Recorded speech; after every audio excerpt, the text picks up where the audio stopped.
Hello, everyone. Welcome to the English Leap podcast, your friendly space to learn English while having fun. That's right. We're here to help you leap over those English challenges with simple tips and relatable stories. I'm Amelia, your cheerful co-host. And I'm Evan, ready to share some laughs and lessons with you. Today, we're talking about something so many of you have shared with us. I'm afraid to speak English. It's a big one, Amelia. And trust me, it's something we've all felt. Let me ask you, our listeners, have you ever wanted to say something in English but froze? You understood the conversation, but the words just wouldn't come out. Sound familiar? Oh, I bet it does. One listener, Lisa, left a comment saying, "I can understand English, but when I try to speak, I feel like I'm juggling spaghetti." Juggling spaghetti? That's such a great way to put it. And, Lisa, you're not alone. I remember the first time I had to speak English in public. I was in a coffee shop, and the barista asked, "For here or to go?" And you know what I said? What did you say, Evan? I said, yes. Just yes. No context, no explanation. Oh no! What happened next? The barista smiled, repeated the question slower, and I finally managed to go. The world didn't end. It was awkward, but I survived. That's a great example, Evan. Mistakes happen, but they're part of learning, and most people are kind and supportive. They appreciate your effort. Absolutely. Fear of speaking often comes from overthinking. What if I make a mistake? What if they laugh? But here's the secret. Nobody's perfect, and that's okay. Oh, before we move on, we've got something special for you. A free downloadable PDF for this episode. That's right. It's packed with all the tips we'll be discussing today, so you don't have to worry about missing anything. And it's free. You'll find the download link in the description. So grab it and practice along with us. You know, Evan, one of the most common things I hear from learners is, "I'm too afraid to speak English." Why do you think that happens? Oh, Amelia, it's that little voice in your head, right?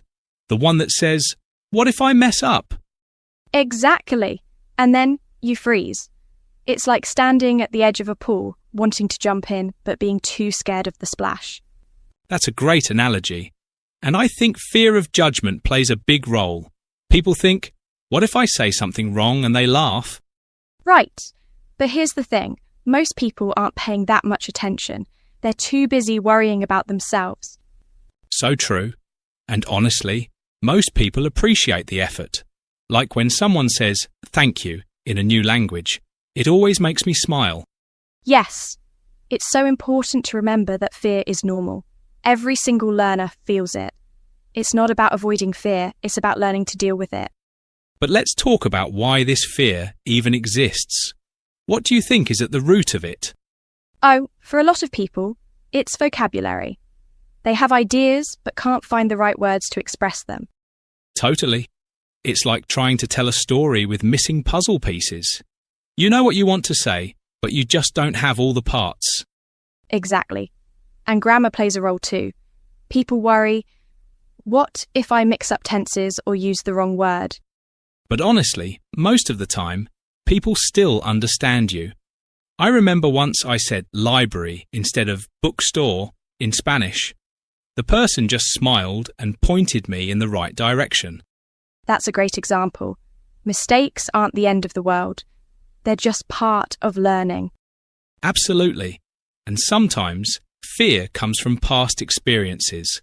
Like, if someone laughed at you once, it sticks with you. That's so true. I had a friend who said the wrong word in class once, and everyone laughed. He didn't try speaking English again for months. That's heartbreaking. But here's the truth. One bad experience doesn't define your journey. You can always start fresh. And you know what? Let's talk about perfectionism for a second. It's one of the biggest roadblocks when learning a language. Oh, absolutely. People think, if I can't say it perfectly, I won't say it at all. But perfectionism is such a trap. It stops you from trying. And if you don't try, how will you improve? Exactly. Mistakes aren't failures. They're steps forward. They show you what to work on. That reminds me of a time I tried speaking Italian. I said, I eat books instead of I read books. The person laughed, but they also helped me correct it. That's a great story. And you learned from it, right? Totally. Now I know the difference. Mistakes are just part of the process. And that's such an important mindset shift, Evan. Instead of seeing fear and mistakes as problems, we can see them as opportunities to grow. It's about building a positive outlook and trusting the journey. What do you think helped you make that shift? For me, it was realizing that every conversation is a chance to improve. Even if I stumble, I learn something new. It's like practice, not a test. And the more I practiced, the more confident I felt. That's a great perspective. I also started celebrating small wins, like, hey, I held a 2-minute conversation today. Shifting my mindset to focus on progress made all the difference. It turned fear into excitement. And that excitement keeps you moving forward. Once you embrace the journey, you realize that every step, big or small, is worth celebrating. It's all part of the process. And mistakes? They're proof you're learning. Keep going. You've got this. So, Amelia, now that we've tackled the mindset part, let's move into the practical steps. I mean, it's one thing to know fear is normal, but how do you actually start overcoming it? Great question, Evan. I think the best place to start is with self-practice. For me, the mirror technique was a game changer. I'd stand in front of the mirror and talk to myself. It felt weird at first, but I got used to seeing and hearing myself speak.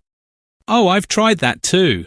It's like practicing for a performance, but with no audience to judge you. You can focus on how you look, your expressions, and even your tone.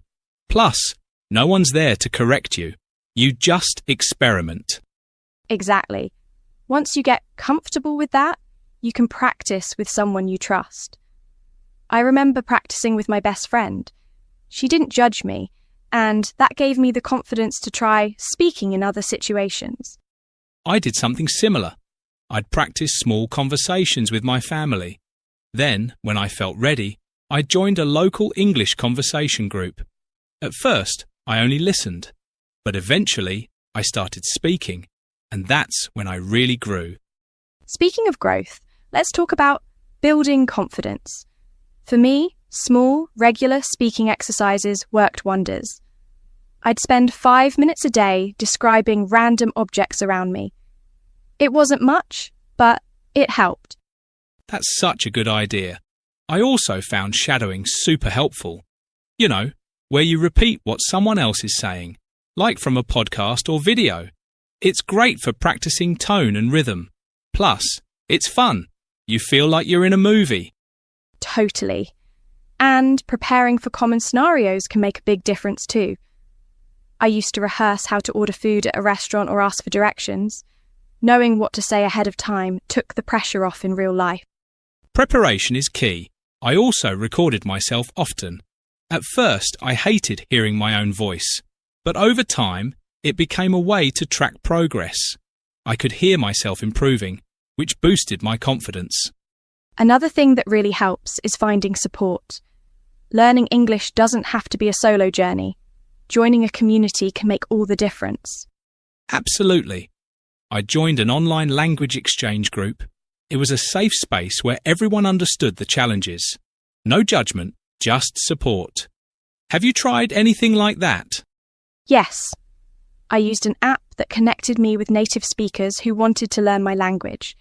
We'd swap lessons, and it felt so encouraging.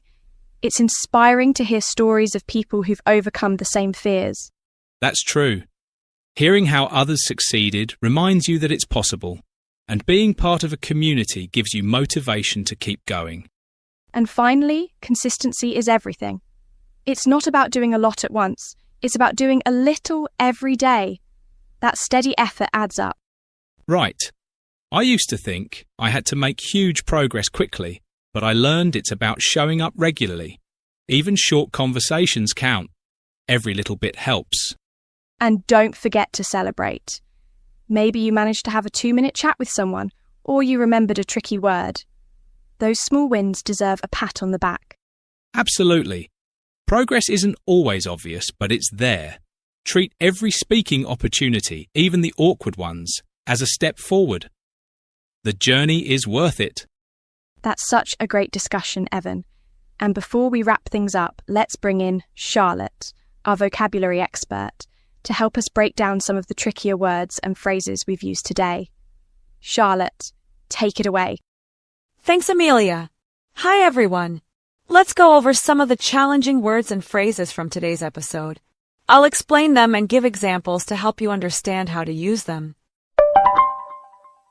Leap over, meaning to overcome a challenge. Example: she worked hard to leap over her fear of public speaking. Relatable, meaning easy to understand or connect with.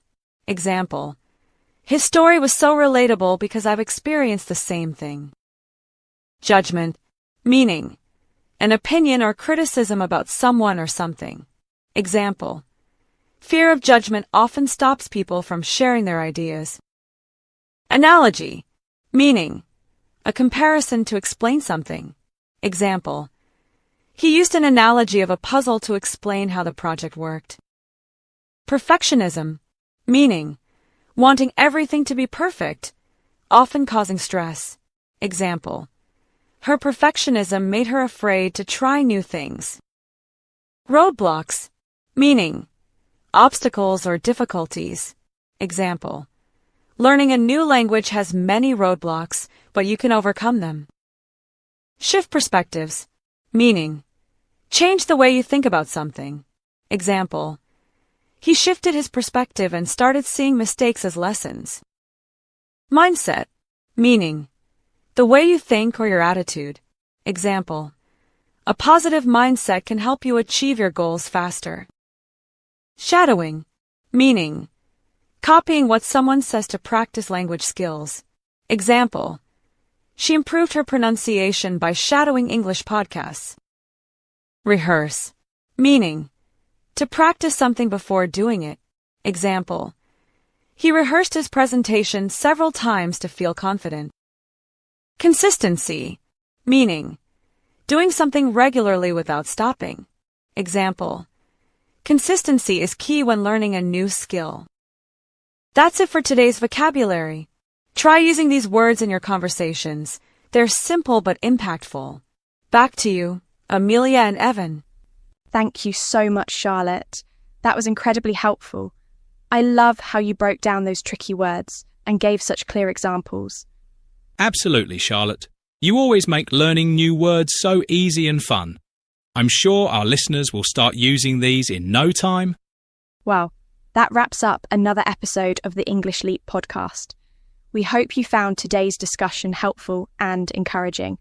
Remember, it's okay to make mistakes. Every word you speak, every effort you make is a step forward.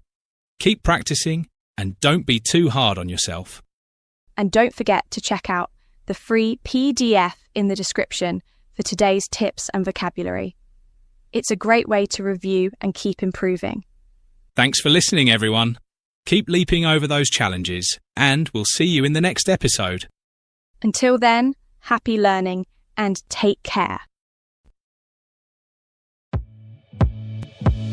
Your progress doesn't end here. To continue advancing your English skills, click on the next video or explore the additional videos we've thoughtfully selected for you.